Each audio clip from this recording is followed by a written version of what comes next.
Go! So, for the assignment 5 to 8, meron tayong piecewise function. We have g of x equals 3x minus 1 if x is less than 1, and we have x squared plus 1 if x is greater than or equal to 1. So, sa 5, we have to determine the limitation x as approaches to 1 from the left using a table of values. Since sabi niya na from the left, so sa number line natin, yung katabi ni 1 sa left ay si 0. So we have to use 0.5, 0.8, 0.9, 0.99, 0.999 as our x. And we have to just substitute.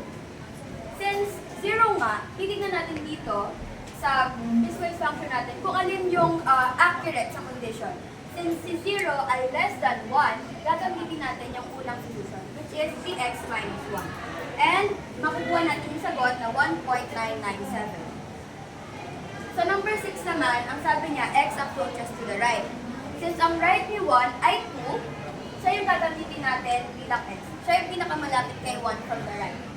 So ang gagamitin natin as x ay 2, 1.8, 1.5, 1.01, and 1.001. And makukuha natin yung sagot as 2. Sa 7 naman, we have to solve for the value of g of 1. We just have to substitute 1 as our x. So, x squared plus 1, substitute 1 sa x. 1 squared plus 1 is equals to 2. Tapos yung isa naman is 3x minus 1. 3 times 1 minus 1 is equals to 2. So, last number is lim g of x as x approaches to 1 equals to g of 1. Why do you say so? Nakikita naman natin dito sa first table of values at dito sa second table of values na magkapareho sila ng value. So, as g of 1 has 2 as its result, the lim g of x, 3x minus 1 and x squared plus 1 in the table of values also has 2 as their result, which makes them equal to each other.